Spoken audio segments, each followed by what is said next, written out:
welcome to this all-new episode of the Fairfax Sports Report. I'm your host, Monica Moore, and tonight we have our annual spring preview episode. But before we get to all of the news and happenings with the spring sports, we want to thank the folks that help make this show possible, our good friends at CCI Screen Printing, for all of your screen printing needs at 703-978-0257. Also, you can get copies of this show and all of the games that we produce every week from Pressbox Video at www.pressboxvideo.com. And our newest sponsor for the spring season, Triple Edge Lacrosse. You can find information at www.tripleedgelacrosse.com. Don't forget to check us out on the web. Of course, we have scores and events from all over the region there, and our video vault page has interviews and highlights from various games that we've done throughout the region. And finally, don't forget that you can become a fan of the Fairfax Sports Network at Facebook, so you can find our Facebook page and join. Okay, well, before we get to all of the happenings with the spring sports, we do have a couple of news and notes for you. We've been gone for a couple of weeks, and so want to finish up with some of the winter sports. And first of all, congratulations to the women's basketball team at Oakton High School. They were the state runner-up. They lost in the final to Princess Anne 71-61. They had a phenomenal season. That was their only loss on the year. And in that game, they set a state tournament title game record with 14 three-pointers. So again, congratulations to Fred Priester and his team on a fantastic season. Also, congratulations to Tiny Butts from the T.C. Williams Titans. She competed in the National Indoor Track Championships, and she became the first athlete in the 26-year history of the event to win both the long jump and the triple jump. And at that same event, Liana Epstein from Lake Braddock became a three-time All-American. She placed third in the mile. She placed third with her relay team in the 4x800, and then her distance medley relay placed second. And finally, welcome back to Rudy Cofield. Of course, a lot of you in the region know him from his work with the Lee High School basketball team. He will be the Hayfield girls basketball coach next season. All right, well, let's shift gears and get into the spring sports. And on the phone, we have the head coach of the Chantilly boys lacrosse team, Coach Kevin Broderick. Coach, can you hear me? Yes, ma'am. Coach, thanks so much for joining us tonight, and congratulations on the great start that you all have gotten off to this season. You had a huge win over Robinson this week. Can you talk a little bit about what you think your team did well during that matchup? We're very fortunate to win that game. It was a triple overtime game. Robinson's a very good club, great experience, and they're well coached. So our guys are very young, and we were able to have composure. We're down by 4-1 at one point. Now, Coach, of course, one of the stories for y'all, you lost so many players from your state championship team last year, but two of the players that you do have back on defense, you have Steve Gombos and, of course, Derek Kagaris, your goalkeeper. Can you talk a little bit about what they add, not only on the defensive end, but especially in terms of leadership for this young squad? Absolutely. Derek Kagaris is a senior. He was an all-Met, honorable mention, first-team all-region as a goalkeeper. He seems to play his best games in the toughest games out there. So when the game's on the line, whether it's the region championship, the state championship, or a great game like Robinson Monday night, he got better as the game went on. And then Steve Gombos has really picked up his game. He's playing outstanding, leading by example, and he took on their best offensive player and did his best to negate his strengths. Now, of course, you do have a lot of players who've come up from your JV program. I know that they're very good players that don't have necessarily the varsity experience, but are there any players that you're really expecting to stand out, or any new faces, new names that we haven't yet heard for Chantilly this year? Oh, I hope they all are. All right. The game was won by a young man named Joe Marson, who's a junior, and it's his first full season on varsity. And so for him to have the courage and the strength and the confidence to go to goal like that when the game's on the line and put the winning goal, I think that says a lot. Now, Coach, you probably get asked this question a lot, and I know coaches hate it, but certainly you guys do have the bullseye on your back this year after the season that you had last year. How have you all been addressing that with the team? Is that just something that they're not focused on? This is a brand new season, a brand new team, or do they feel some type of pressure to try to live up to at least some of the standards that that team set last year? Well, we had a dream season. This year, the whole new program is a whole new season for us, so we take it one at a time. We feel lucky to win Monday. Now we're focused on Friday, playing against a very young, aggressive Herndon team. So we'll just try to keep their focus 1-1 and go from there. Are there specific things that you all are focusing on for Herndon? Yeah, Herndon's much improved. They just beat Westfield Friday night. They've got a couple of great attackmen, Ben Mank and Billy Kelly for two. Their goalie, Chance Anise, he's a senior starter. He's outstanding. So it's going to be quite a challenge, and Coach Will does a great job defensively with a lot of different zone looks. Now, Coach, I know one reason why your program has been very successful, and a lot of the programs in the region are successful, are because of the youth leagues and all the feeder programs. Can you talk about how important it is to have things like that, and certainly how that does help prepare players when they get up to the varsity level? Absolutely. The CYA is the Chantilly Youth Association.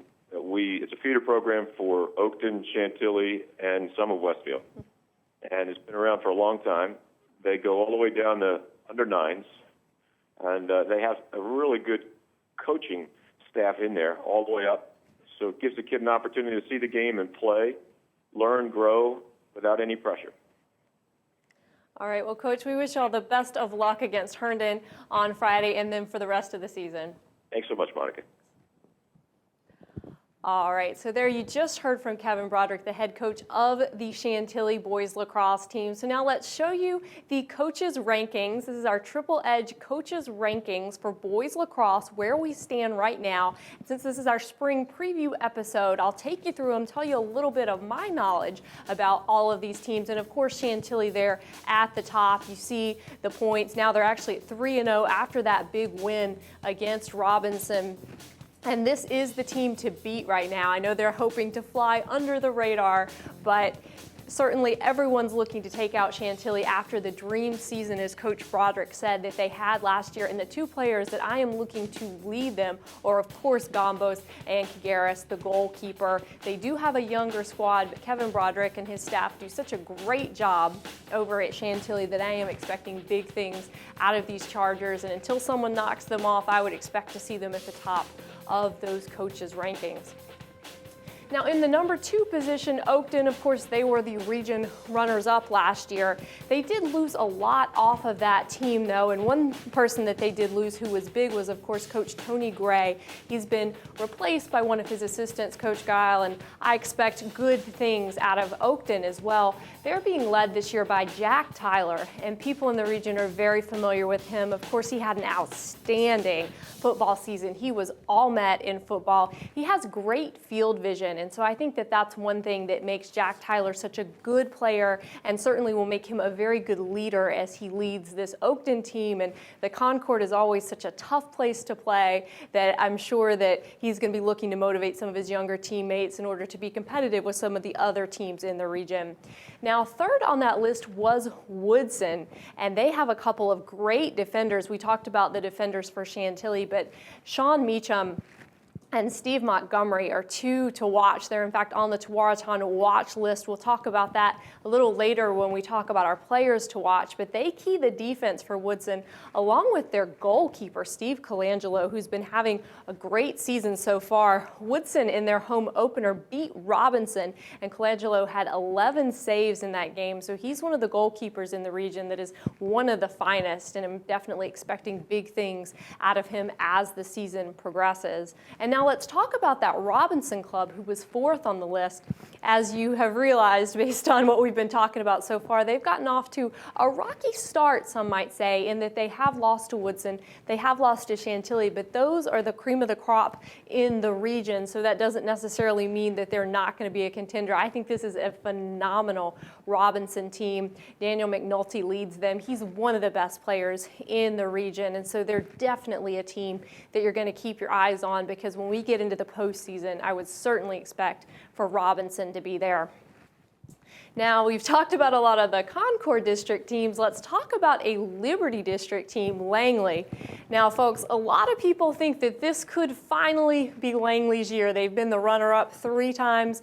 People think maybe this is the year that they could win the region. And let me tell you why, because when you look down their roster, they have so many impressive players on that team that you can't even name them all. But of course, Trevor Shaffron going to the Naval Academy next year to play lacrosse. Then you have the Cooney twins. Of course, Galen is the goalkeeper. He's definitely coming into his own in the cage, and his brother Jeremy plays in the midfield. And then you have Nengard that had, I think, like 32 goals last year, and so just so many people. Alex Devlin, we just finished watching him play for the basketball team. He's a 3-sport athlete, so they definitely have the personnel over at Langley. The Concord District has owned the region title, but this could possibly finally be Langley's year.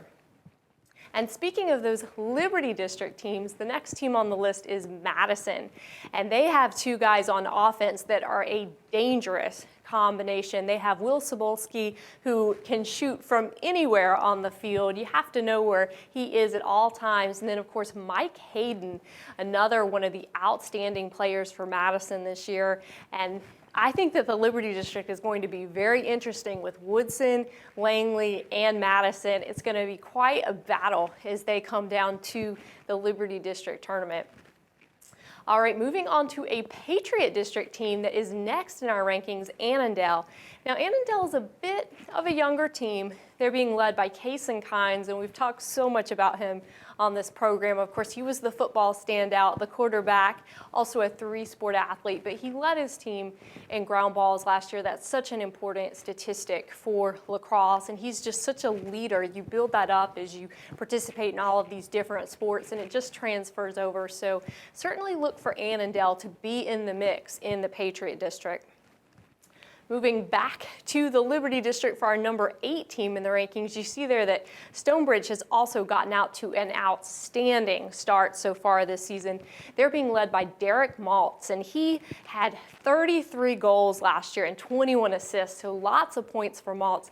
They have such an outstanding front line over at Stonebridge. So again, I think the Liberty District is just going to be phenomenal to watch this year. I'm very excited to see what happens as we progress through the regular season and on to the district tournament. Now, moving back for our number 9 team to the Patriot District, the team that I'm looking to challenge Annandale is West Springfield.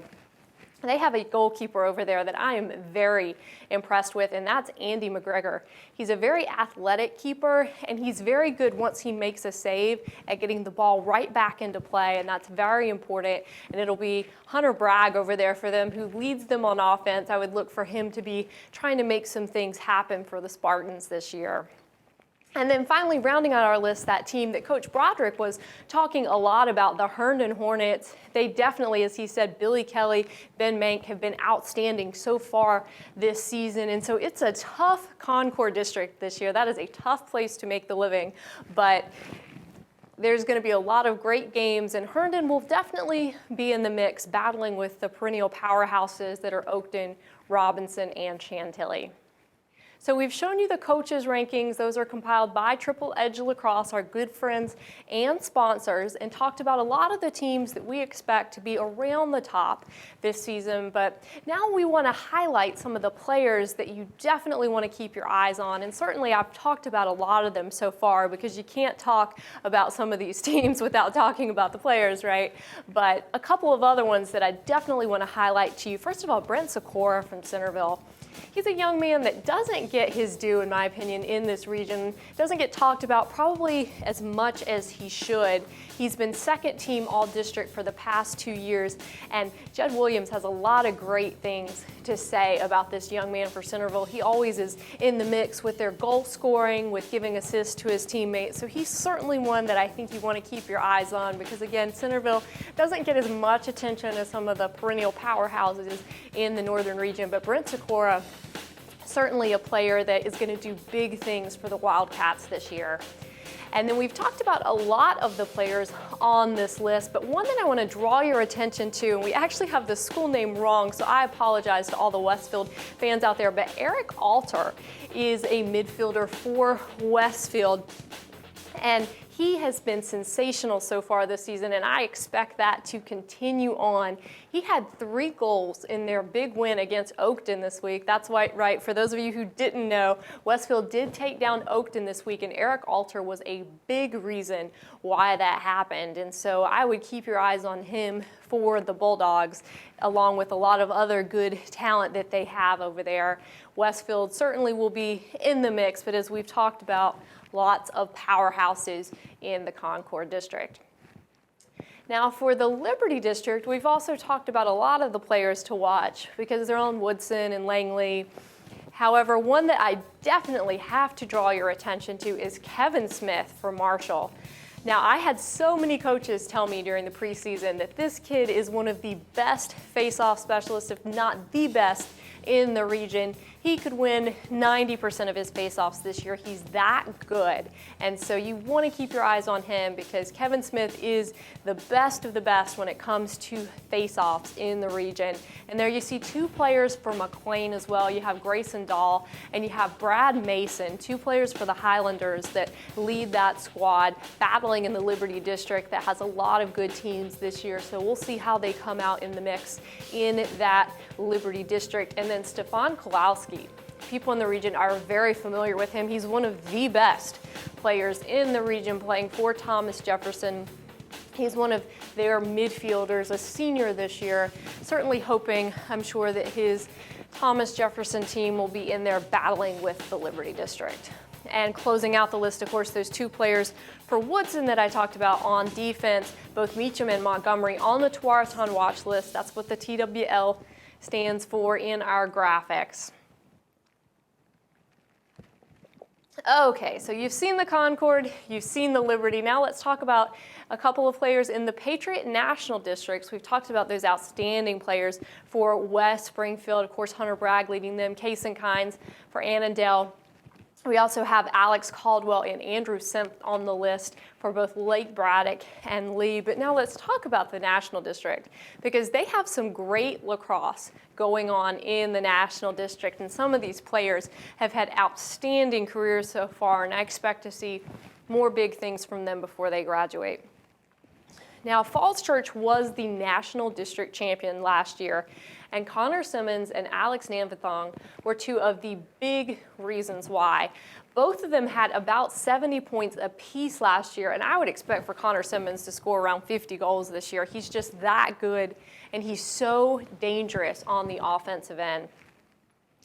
Now, Brett Kitchen and a lot of the Mount Vernon majors also will be looking to challenge Falls Church. Mount Vernon benefits a lot from having a lot of their football players come over and play lacrosse for them. Brandon O'Clisham, one that I talked a lot about during the football season, now playing lacrosse, and he was huge for them against West Potomac. He had 4 goals for the majors, and also Brian Green, everyone familiar with him from football and from basketball, is very important for the majors on offense. Mike Hall is important for them on defense. And let me tell you one thing about this Mount Vernon team.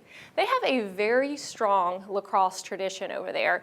In the 13 years that they've had a program, they've won 9 district championships, but not a single player on this current team has won a district title. So they are hungry, and I have no doubt that they're going to be looking to stir some things up in the National District. Now, one last National District player that I just want to draw your attention to is Harry Savage for Yorktown. He was amazing last season. He had 20 goals and 19 assists. So he's just another one of these players. Again, lots of great talent over there in the National District on the lacrosse scene.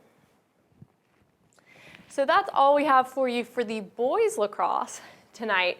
But now we're going to shift gears. You're probably not surprised that in this Triple Edge lacrosse segment, we're also going to talk about the girls lacrosse. And we'll start out once again with our coaches' rankings. I'll give you a chance to look through them and then talk a little bit about those teams.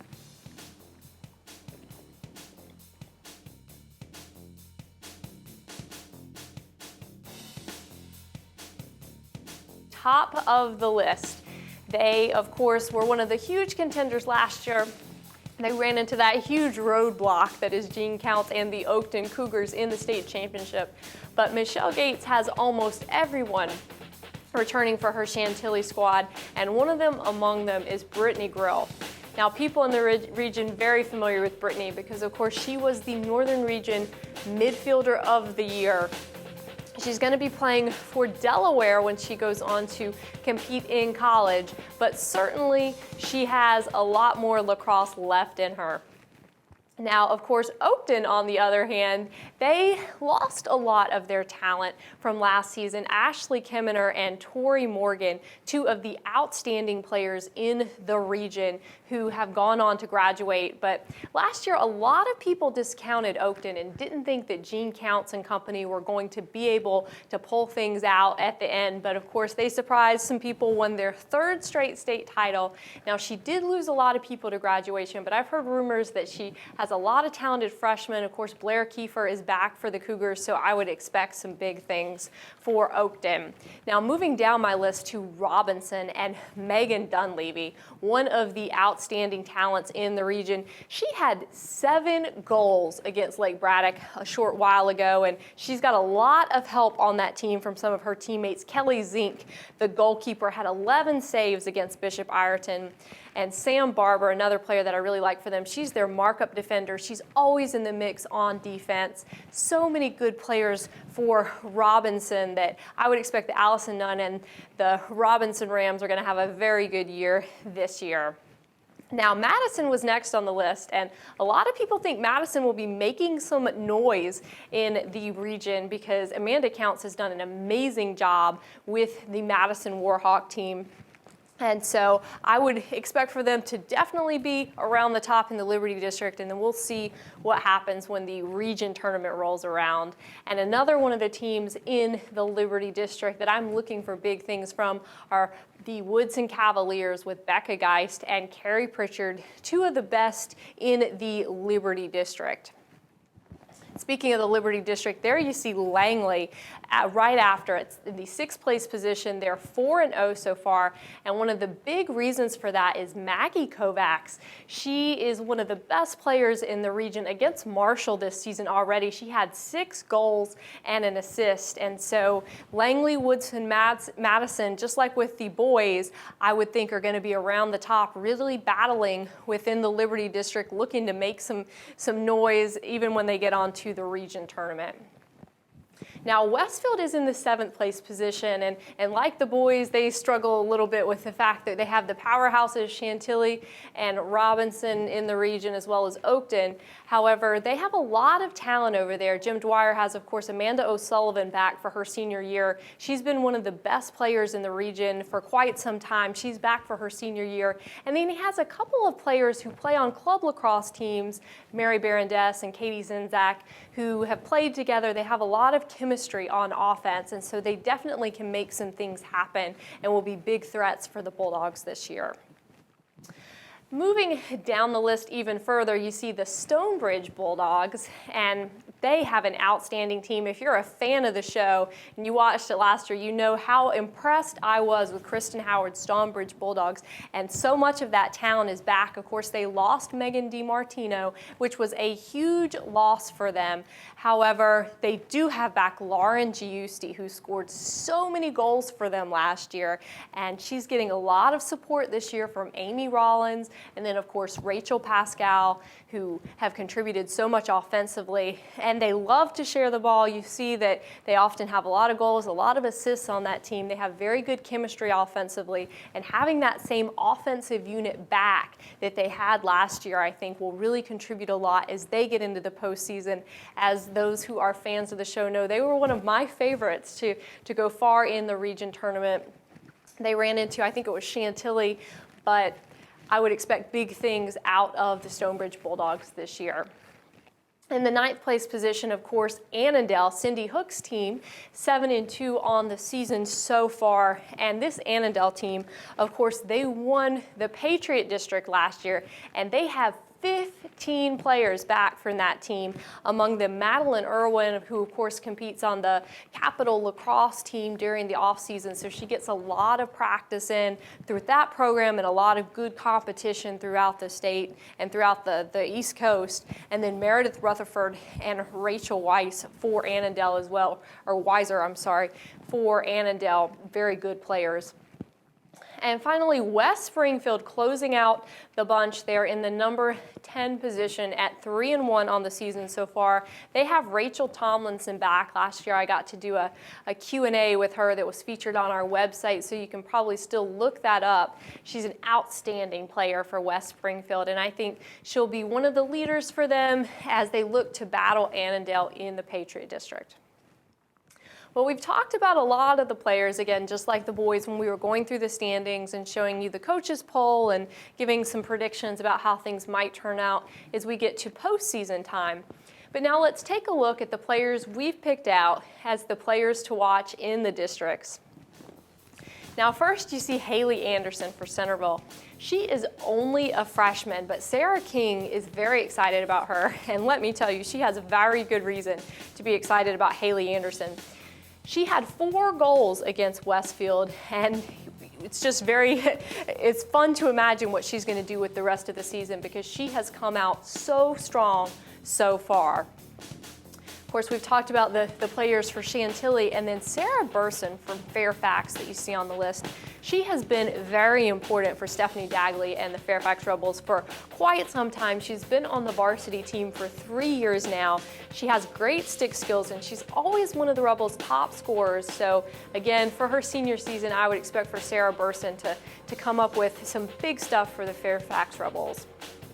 Okay, so let's move on now and talk about some of the players to watch for the Liberty District. Now, we've of course talked about Maggie Kovacs from Langley. She'll be going on to play for Oregon next year, which is where she is originally from. Her home state is Oregon. But one player that I haven't gotten an opportunity to talk about, but would be clearly remiss if I didn't mention, was Hannah Longwell for McLean. She has been amazing during her career so far for the Highlanders, and she's only a junior. She started in goal for them as a freshman, and this year when they played Yorktown, she had 24 saves. She was a huge reason that game went into overtime. She's already getting some interest from Division I coaches, rightly so, because she is really someone to keep your eyes on. And for people out there who don't know about her, you definitely should find out about her because she is one of the best goalkeepers in the Northern region.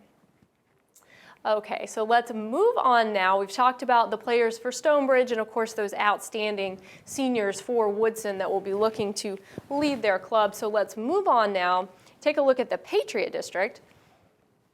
There you see a couple of the players for Annandale, as well as some players from Lee, South County, and then for T.C. Williams, Anna Kopeka. Now also, if you haven't yet heard of this young lady, you want to write her name down because she is an exchange student from the Czech Republic who's living in the United States this year. Those indoor track fans, of course, became familiar with her because she competed on the T.C. Williams indoor track team, and I got a chance to catch up with her at the Northern Region Championships.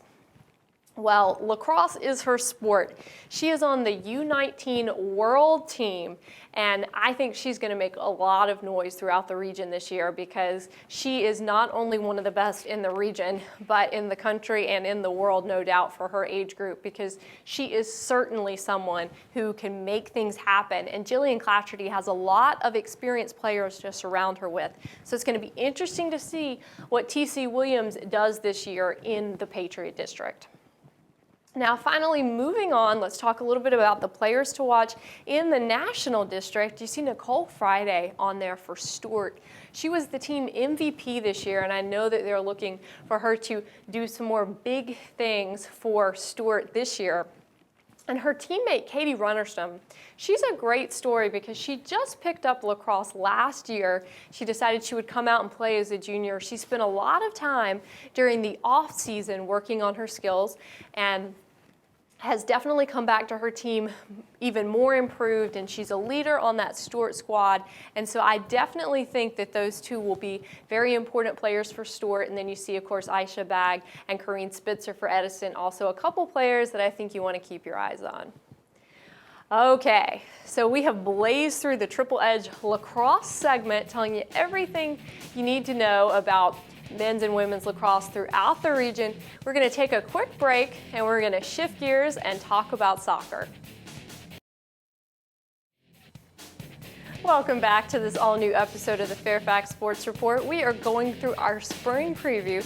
We've just told you everything that you need to know about lacrosse in the region. So now we'll shift gears as promised and talk a little bit about soccer, because not only does this region have some of the best lacrosse in the state, but also a lot of outstanding soccer played here in the region. So let's break it down for you and talk a little bit about some of these soccer teams that have been consistently good. You see a lot of the consistent perennial powerhouses on the list. That hasn't changed, but one of the great things of those of you who follow Northern Region soccer know is that last year there were a lot of teams who made some noise, some teams that aren't often as talked about, but of course, who did make some runs there as we moved on towards the postseason. And I know everyone always hopes that that will happen because those are such great stories.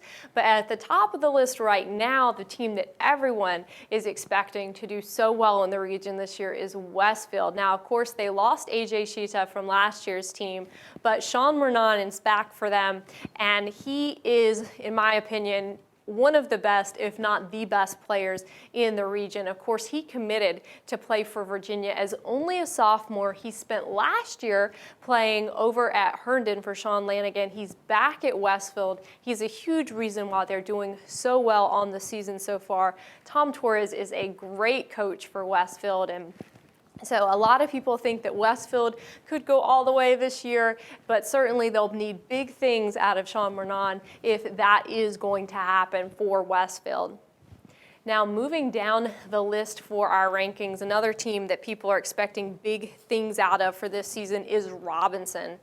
Now, Robinson definitely had that very memorable run last year. They were a team that did a lot of great things during the postseason. Second-year head coach Jack Sakala is back for them, and as people who follow soccer in the region know, he is an outstanding coach. He has a lot of returning talent. Of course, they lost Sean Goldman from last year's team, but a lot of returning talent is back. Amongst them, of course, Alex McCombie, who a lot of people talked about last year. He's back for them again, as well as some other players, including Connor Alexander and Jimmy Brewer. And so just like in lacrosse, the Concord District, you could expect to have some very good soccer coming out of the Concord District this year. Now, in our number 3 spot for the FSR soccer rankings for the boys is the Stonebridge Bulldogs Club. And this Stonebridge team, of course, we're always talking a lot about the fact that Stonebridge hasn't been in existence for very long as a high school, but they have put together some amazing sports teams over at Stonebridge. And on the soccer field, that's no different. So let's talk a little bit about the personnel that they have over there, because a lot of outstanding talent on the soccer field for the Stonebridge Bulldogs. Now, one player I'm very impressed with, and I'm going to tell you a little bit about my biases because I was a goalkeeper myself, and so I always look out for the goalkeepers. And Matt Missione, one of the goalkeepers over at Stonebridge, has been sensational so far in his career, and he's got a lot of career left. Now, he has his school record so far in season shutouts. He had 12 that set that record over at Stonebridge, and he's got a lot of help on the defensive end because, of course, Abdul Shaban over there and Chris Kamara as well, very strong defenders for Stonebridge, and so they're going to definitely look to make some noise. They're coached by Ronnie May, who had all of that success over at West Springfield. Now he's at Stonebridge, and you can look for them to be in the mix with whatever happens in the postseason tournaments, Stonebridge. All right, so moving along, let's talk a little bit about Thomas Jefferson. Now, they caught my attention and really impressed me when they beat Herndon. And so, of course, Thomas Jefferson, people know back in 2007, won the state championship. People haven't been talking as much about them this year, so they were kind of my pick that I put in there because I was so impressed with that win over a Herndon club that is very, very good. Of course, Herndon did lose Sean Renan, as I said. He has gone back to Westfield to play. However, they have a lot of good talent, and so I would expect big things out of them. Their goalkeeper, again, I'm talking a lot about the goalkeepers, but Alex Stoppa is another of the very good ones in the region playing for Herndon. He's a very athletic goalkeeper as well. And then Ituk over there is another very good player for Herndon. Sean Lanigan, great coach for them. He won those region titles back when he was there earlier. Now he's come back to Herndon, has a lot of talent. And so I would look for them to try to shake some things up in the Concord District. So a couple of big Concord District powerhouses in the rankings, along with some Liberty District talent as well. Now, like with lacrosse, we'll go through and take you through some of the players that I think you should keep your eyes on as the season progresses. And I've certainly talked about some of them so far, but want to give mention to others of the players on the list that I haven't gotten to talk about yet. Of course, Stephen Michinski over at Chantilly, only a junior midfielder for the Chargers, a very important player for them. And then a couple players from Fairfax on the list as well, some senior leadership, Antonio Reyes Molina and Ryan Rutherford. You see Antonio is, of course, a defense and midfielder, and then Ryan Rutherford, a midfielder for Fairfax. Again, competing in that very tough Concord District. Fairfax will be moving away from the Concord District after this season is over. Now, we talked about Ituk and talked about Alex Stoppa for Herndon, but another player that they are very excited about for the Hornets is Ike Corva. Only a freshman. He's one of their forwards, but a lot of freshmen this year looking to make names for themselves, and he is one of the ones that I think you'll definitely want to keep an eye out for, because definitely a Concord District, a good place to try to make a name for yourself. You're competing against some of the best. Moving along now, let's talk a little bit about some of the players in the Liberty District. We've shown you the Concord District, and you see at the top of the list a couple of players from Langley that Bo Amato is very excited about. Daniel Flitcroft, Farhan Khan, and Roshan Patel. Now, a lot of people in the region know Farhan Khan because he is the kicker for the Langley football team. He's only a sophomore. He's always so composed, it seems like, when he goes out to take those big field goal kicks and the point after kicks. And so he's also a soccer player. And those three players that you see there, they compete on the same club team together. And so they also have a lot of good chemistry. I was talking about some of the lacrosse players from Westfield who compete on their club team together.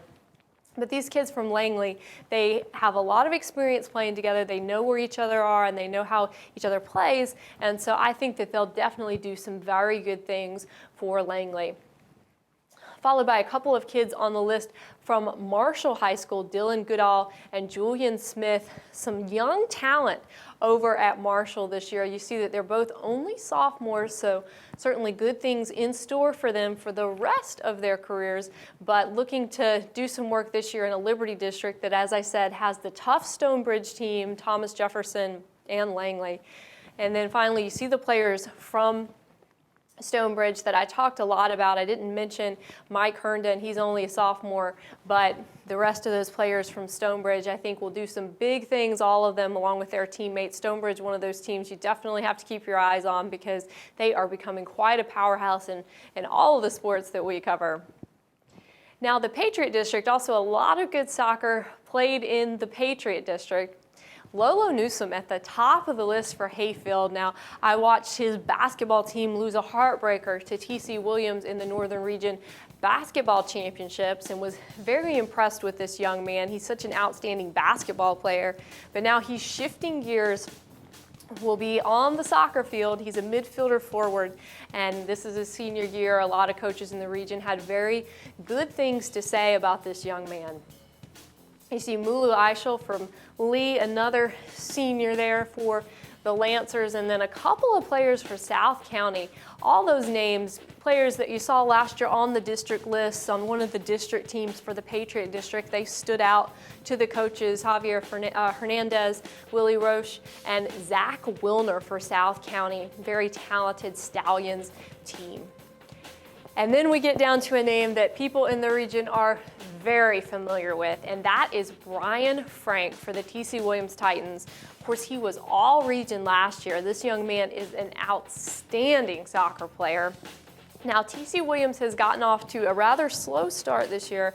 They've started off 1-2, certainly not the way that they were hoping to start out, but Frank had 18 goals last year. I would expect for him to have even more this year. It's a young team. They only have 3 starters back for TC Williams, but when you have a player like Brian Frank to try to build around, you can do some great things. So don't count them out, even though they're a younger team that's rebuilding a little bit.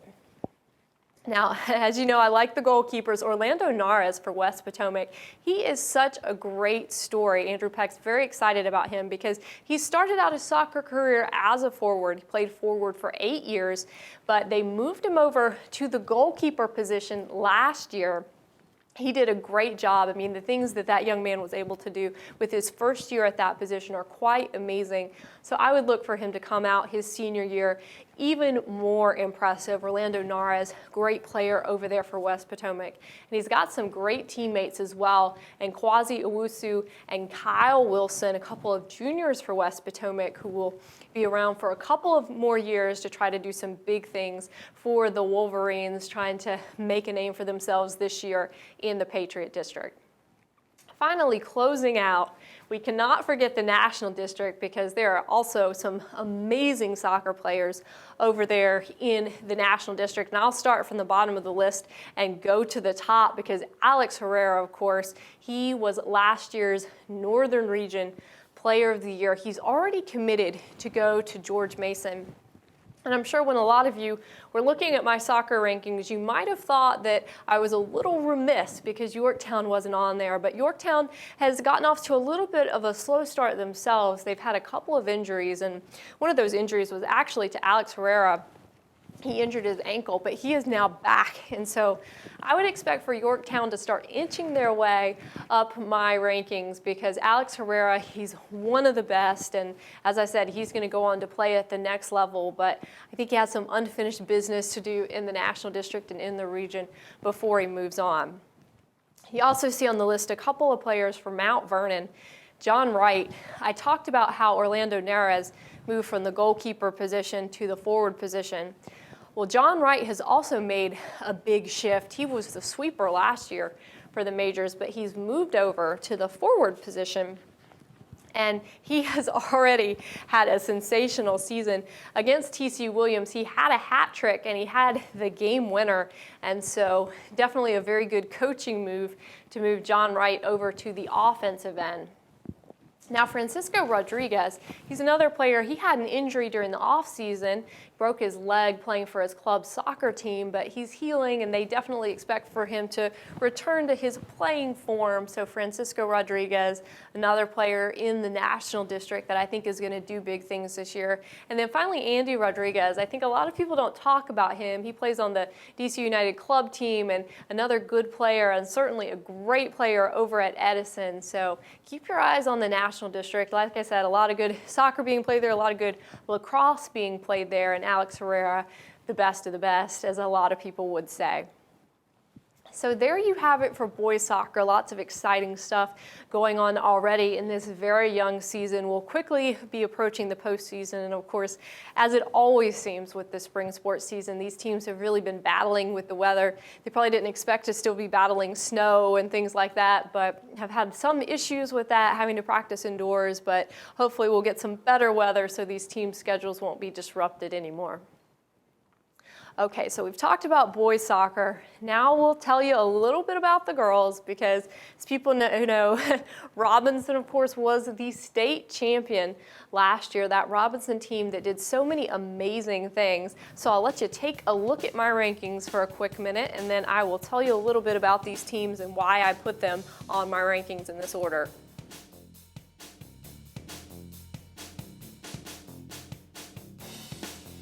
All right. So there you see them there. They have been outstanding, Robinson, so far this year. They had that tie to Woodson, which a lot of people might not have expected, but that's a very good Woodson team. But Robinson, as I said, only lost one game last year, and they have all but two of their starters from last season's team returning. Now, they did lose Catherine Yount, and she is amazing. There is no one that can contest that. She was their goalkeeper, and she was rock solid.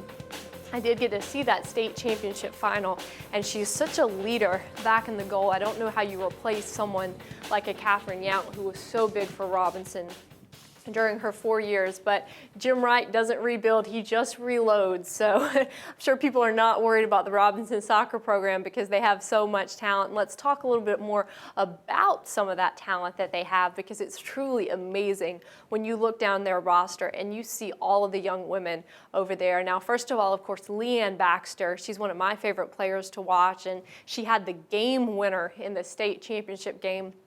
I would definitely say she has the best left foot in the region, and she has a lot of offensive support from her teammates. Of course, Jensen Smith and Aldrew Berry, two names that have been repeated over and over. Anytime you talk about soccer in the northern region over the past few years, those names have certainly been in the conversation.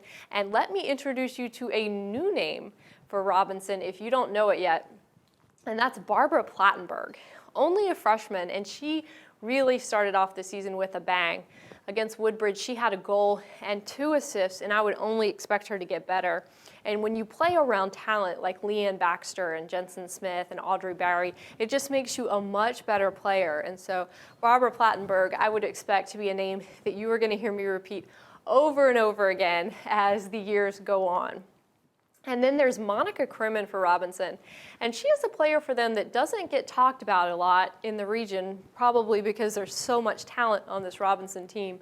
But she is one that you are going to want to watch. Certainly coaches at the college level around the country are taking a look at her. And she's a big reason why the defense for Robinson is so solid. And so with her on the back row back there, and then the offensive firepower that we've talked about, I think that Robinson is going to be in the mix all throughout the season. Now, I told you that Woodson had that big tie against Robinson, which did surprise a couple of people. Now, Warren Williams has moved over to Woodson. Of course, he was the longtime coach over at Centerville and did such amazing things for the Wildcats. He's over now coaching Woodson, and he is going to need a lot out of Lindsay Ottavio this year. She's a huge player for Woodson, very important. In just a minute, after we talk about the rest of these teams, I'm going to show you my players to watch list, and you're going to notice that a name is missing, and that's Nikki Mercier, who was a standout for Woodson last year, but she's had a season-ending injury, so she will not be competing for the Cavaliers this year, which is why they're going to need Lindsay Ottavio to step up in a big way. Now, of course, Nikki Mercier will be going on to compete at Florida State, so her soccer career is by no means over, but that is a huge loss to Woodson, but a huge gain with Warren Williams. Now, third on my list is Melissa Bybee's Chantilly Chargers. Now, this team, let me tell you why they're one to watch. They have every single starter returning to this team, so a lot of experience on the Chantilly Chargers team.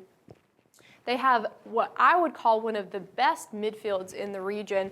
Of course, Cortland Bristol is one of their stars, and she is a goal-scoring machine. Such an impressive young lady. And then her teammate, Katie Menzie, who led the team in assists last year, back for the Chargers this year.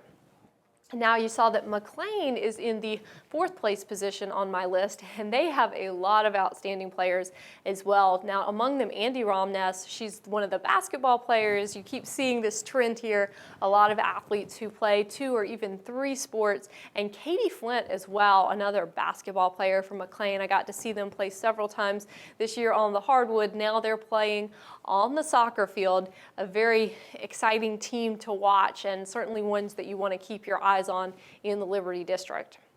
Now, rounding out my list, you see we have 2 teams that are in a tie, starting out with Centerville in the 5th place. I'm sorry, I guess Centerville, I guess I moved them up. So I guess we'll say they're in a 4th place tie with McLean. So Centerville, of course, 2 wins, 1 tie. And the reason why Centerville is on this list, one of the big reasons at least, of course, is Jenna Richmond.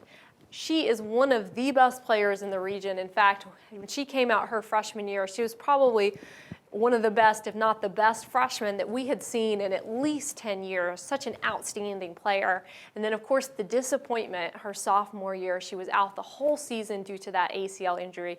Well, she's back. And I think a lot of people looking for big things out of her and out of Centerville, even though, of course, did lose their longtime coach, Warren Williams, who went over to Woodson. But Centerville is one that I do expect big things out of, and certainly Jenna Richmond is such a joy to watch out on the soccer field.